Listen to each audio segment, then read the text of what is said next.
안녕하세요. 오늘 여러분과 함께 AI의 진짜 능력, 이걸 한번 깊이 파고 들어보겠습니다. 요즘 AI 기술 경쟁 정말 뜨겁잖아요. 구글은 제미나이 AI를 막 검색부터 안드로이드까지 정말 빠르게 다 집어넣고 있고요. 네, 그렇죠. 굉장히 공격적으로 나가고 있죠. 반면에 애플은 좀 달라요. 애플 인텔리전스라고 해서 뭔가 개인적이고 안전한 AI 이걸 강조하는데, 근데 뭐 시리 개편 같은 주요 기능은 또 2026년으로 미룬다고 하고 좀 느긋해 보이기도 하고요. 아무래도 좀 더 완벽을 기하려는 걸 수도 있고요. 접근 방식이 다른 거죠. 이런 상황에서 최근에 그 애플 내부 연구 논문이 하나 나왔는데 이게 아주 흥미로운 질문을 던졌어요. AI가 정말 우리처럼 생각을 하는 걸까? 아니면 그냥 패턴만 그럴싸하게 흉내내는 걸까? 오늘 저희가 바로 이 질문, 여러분도 궁금해하실 이 질문의 핵심을 한번 파헤쳐 보려고 합니다. 저희한테 제공해 주신 그 유튜브 분석 자료랑 바로 그 애플 논문을 가지고요. 요즘 AI, 특히 추론한다고 알려진 모델들의 진짜 실력, 그리고 어쩌면 숨겨진 한계까지 명확하게 짚어보겠습니다.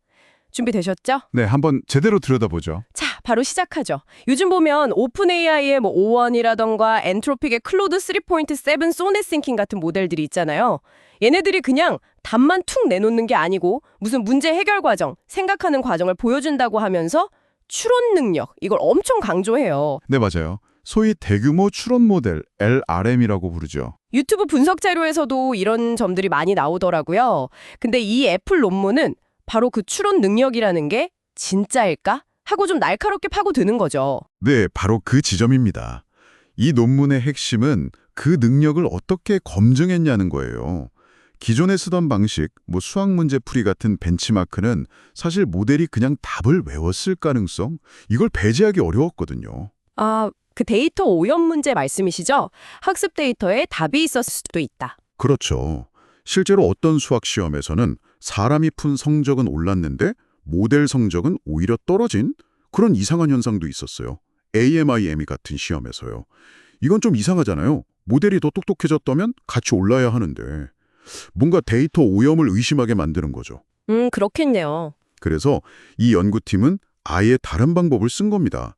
데이터 오염 가능성이 거의 없으면서 문제의 복잡도를 아주 정교하게 조절할 수 있는 환경. 그게 바로 퍼즐 환경이군요. 네, 하노이의 탑, 체커 점핑, 강 건너기, 블록 쌓기 같은 고전적인 퍼즐들이요. 여기서 중요한 건 단순히 정답률만 본 게 아니라는 겁니다. AI가 답을 찾아가는 그 과정, 그 생각의 흐름 자체를 분석한 거죠. 결과가 진짜 재밌었어요. 크게 세 가지로 나뉘던데요. 문제가 아주 쉬울 때는 굳이 그 생각하는 모델, LLM이라고 하셨죠. 그게 일반 모델보다 딱히 더 잘하거나 효율적이지도 않았다고요? 네, 비슷하거나 오히려 일반 모델이 더 나을 때도 있었어요. 굳이 복잡하게 생각할 필요가 없으니까요. 근데 중간 정도 복잡한 문제에서는 확실히 차이가 났고요. 맞습니다. 거기서는 생각하는 과정을 보여주는 LLM 모델이 훨씬 더 성능이 좋았습니다. 하지만 여기서 반전이 있었죠. 문제가 일정 수준 이상으로 어려워지니까 네, 바로 그겁니다. 문제가 정말 복잡해지니까 생각하는 모델이든 일반 모델이든 그냥 다 실패했어요. 완전히요. 정확도가 그냥 0으로 떨어졌다고요? 네, 0%.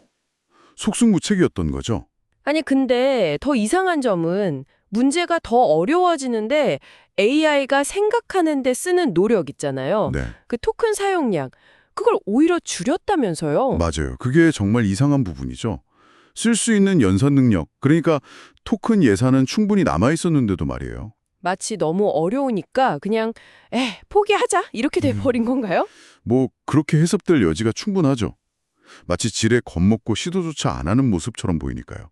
그리고 또 재밌는 게 쉬운 문제 풀 때는 답을 이미 찾아놓고도 계속 다른 길을 탐색하면서 시간을 낭비하는 그런 과잉 사고 현상도 보였다고요. 네, 그것도 관찰됐습니다. 정답을 빨리 찾았는데도 굳이 다른 오답들을 계속 탐색하면서 비효율적인 모습을 보였어요.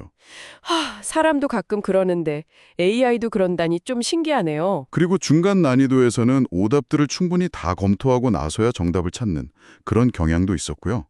생각 과정을 들여다보니 그런 패턴들이 보였던 거죠. 여기서 진짜 결정적인 부분은 그거 같아요. 연구팀이 아예 하노이의 탑퍼즐 해법, 그 알고리즘을 알려주고 자 이대로만 따라 해봐 이렇게 시켰는데도 네, 그런데도 성능이 크게 나아지지 않았다는 점. 이게 정말 많은 걸 시사합니다. 그게 뭘 의미하는 걸까요? 그냥 레시피를 줬는데도 요리를 제대로 못한다 이런 느낌인데요? 정확히 그렇습니다. 현재 AI 모델들이 가지고 있는 어떤 근본적인 한계를 보여주는 거죠. 뭐냐면 정해진 논리적인 단계를 순서대로 정확하게 따라 실행하는 능력. 이걸 좀 어려운 말로 기호적 조작 능력, symbolic manipulation이라고 하는데 이게 아직 부족하다는 겁니다. 아, 그러니까 설명서를 보고 그대로 따라하는 능력 같은 거요? 네, 비유하자면 그렇죠.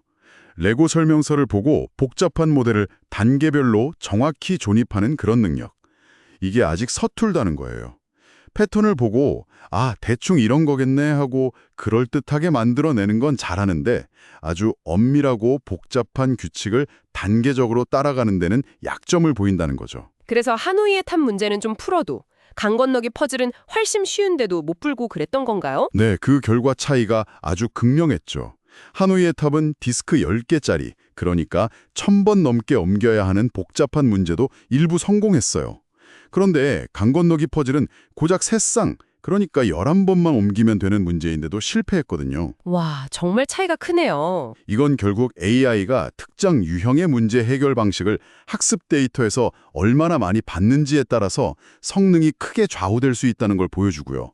그리고 더 중요하게는 어떤 문제든 적용할 수 있는 일반화된 문제 해결 능력이나 엄밀한 추론 능력은 아직 부족하다는 걸 명확하게 보여주는 사례입니다. 아, 그렇군요. 그럼 처음 얘기로 다시 돌아가서 생각해보면요. 구글이 막 AI 기능을 빠르게 현실에 적용하고 애플은 완벽을 추구하면서 좀 기다려달라고 하는 이 상황. 어쩌면 이 연구 결과는 양쪽 모두 현재 AI가 아직 근본적인 한계에 부딪힐 수 있다는 걸 보여주는 걸 수도 있겠네요. 네, 그렇게 볼 수 있습니다. 겉으로 보이는 성능 향상과 별개로 정말 깊이 있는 추론 능력에 있어서는 아직 갈 길이 멀다는 거죠. 구글이든 애플이든 현재 기술 수준에서는 마찬가지일 수 있다는 겁니다. 그러니까 지금 AI가 보여주는 게 진짜 생각이라기보다는 아직은 정교한 패턴 내칭에 가까울 수 있다? 이런 거군요. 정확합니다. 이 연구는 바로 그 점을 지적하는 거예요. 현재 우리가 AI의 생각이라고 부르는 것을 평가하는 방식에 문제가 있을 수 있고 더 깊이 있는 이해와 새로운 평가 방법이 필요하다는 거죠. AI가 진짜로 뭘 할 수 있고 또 뭘 못하는지를 제대로 파악해야 한다는 겁니다. 오늘 이렇게 쭉 살펴보니까 현재 AI가 정말 놀라운 발전을 이룬 건 맞지만 우리가 흔히 생각하는 그런 지능적인 추론과는 아직 거리가 좀 있어 보입니다. 특히 좀 복잡하거나 한 번도 접해보지 못한 새로운 문제에 대해서는 명확한 한계를 드러내고 있다는 점을 확인했네요. 네, 맞습니다. 가능성과 한계를 정확히 아는 것이 중요하죠. 자, 그럼 마지막으로 여러분께 이런 질문을 던지면서 마무리할까 합니다.